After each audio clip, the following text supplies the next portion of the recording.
7 weeks of testimony, all leading up to this moment right now. In just the last 20 minutes, the courtroom was silent as they read out the jury's verdict that Larry Millete was found guilty of first-degree murder.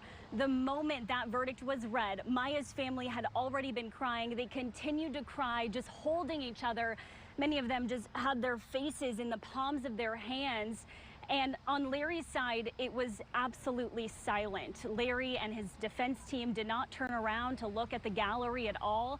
But the moment that was over and the jurors were dismissed, Larry turned around and kind of gave a sigh to his parents and just kind of looked at them. They were crying at that moment. And I saw Larry's defense attorney, Leanne Sabatini, look over at Larry and say, "I'm sorry. Are you okay?" They ended up hugging as well. The defense team looking pretty defeated in that moment. You know, a lot of times when you have a jury verdict coming in just a matter of hours, it makes you wonder, you know, how quickly they came to this decision. The jury just taking under 5 hours of deliberation time inside of that room. I was there this morning when they went inside. I was there when they broke for lunch. I was keeping track of how many hours that they were actually discussing this case. And it was just about 4 hours and 45 minutes to be exact. Now, I want to take you back to the beginning of this. You know, we got the alert that there was a verdict reached in this case just around 2:30 today. Now, we had been told that we would only be getting a 30-minute warning if a verdict was read, so we were ready and on standby here at the courthouse. People were calling each other. "Where are you? Get to the courthouse." Maya's family continuously calling each other, and some of them were on speaker saying, I'm coming, I'm driving as fast as I can, I'm on my way."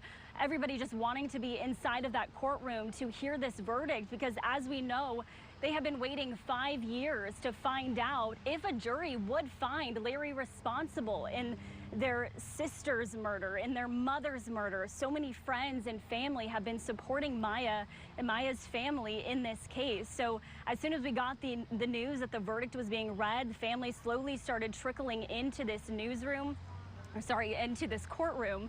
And people were out here, a lot of people wearing green. So if you see people behind me wearing green, that was Maya's favorite color and in support of her. So as soon as the family started coming into the courtroom, Maya's sister, Mary Chris Droulet, her husband, Richard, those are the ones that have custody of Maya and Larry's 3 children. They walked inside. Mary Chris was crying and bawling, and Richard just said, "We've been praying for this moment. Please continue to pray for justice." They walked upstairs. We've been on the 3rd floor of this courthouse. They walked upstairs. They saw the media gathering there, and they just continued to cry and said, "Thank you for covering this case, and thank you for being here." We then had about a 30-minute wait until the courtroom was ready for all of us. And again, this courtroom has been packed nearly every day. There's only 31 seats inside of that courtroom. And so we started lining up, and you know, the people who were here this morning did get first dibs on some of those seats. Some other familiar faces were coming in. We had the acting Chula Vista police chief coming in. He was there as the verdict was read. Larry's family started showing up as well. So as soon as we got into that courtroom, it was pretty silent. Everyone just waiting to see what was happening. And before the verdict was read, the judge said, "You know, I know this is an emotional time, but I want to remind everyone that we need to keep decorum in this courtroom. We cannot be sighing or yelling or screaming." And everybody was very respectful of the judge's order. The verdict was read. People were crying on both sides. And the jury ended up getting dismissed, and Maya's family and friends ended up leaving the courtroom as well. And as soon as the courtroom doors opened, people were screaming and crying and saying thank you to the Deputy District Attorney Christy Bowles, who has been prosecuting this case from the beginning. At even one point, they were chanting Christy Bowles' name, and Larry and his family were still inside. Then we all kind of shuffled out of the courtroom. We started going down. I ended up talking to some of Maya's family members. They said, thank you. You know, this is what they've been praying for.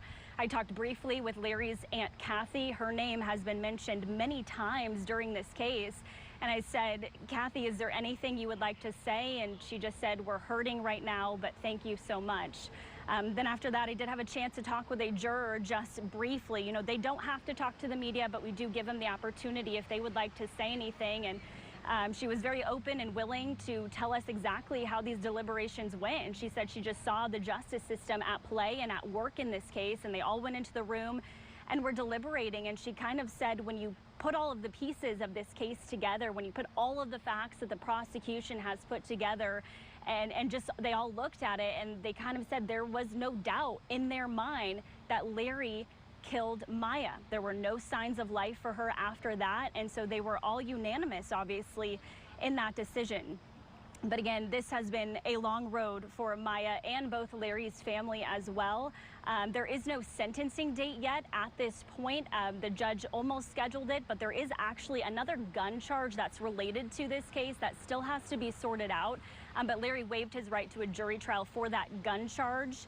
And so the judge, Enrique Camarena, in this case, will be the one actually deciding how that gun charge goes into play with this murder conviction. First-degree murder conviction, 25 years to life. Larry has already been serving 5 years behind bars since he was arrested back in October of 2021.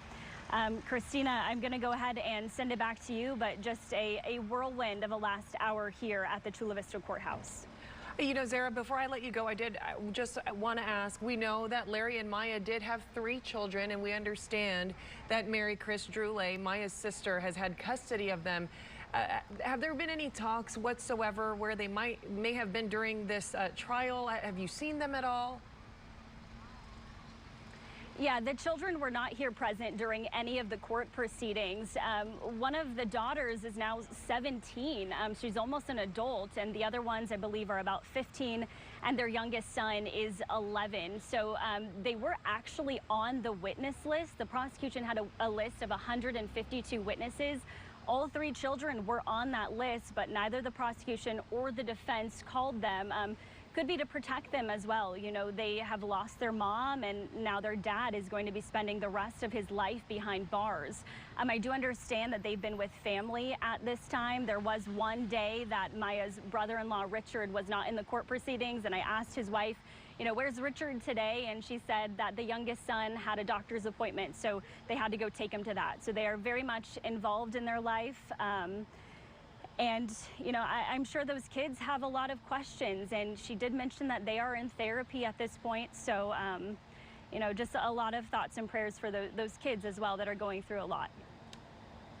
I want to thank you so much for your reporting. We also, the soundbite that you're talking about, you spoke with one of the jurors. That just came into the newsroom, and we want to listen to that now. We listened to every single word in court. People didn't daydream. People didn't do it. We listened to every word spoken, and it's been draining for 8 weeks. We concluded our 9th week. So what we were able to pull together, this person said this and this and this and this, and it all came together. And like our foreperson said, he's never seen a jury that had listened to every word and was able to come to this discussion. We did look at evidence. We went back. It was put into the jury room.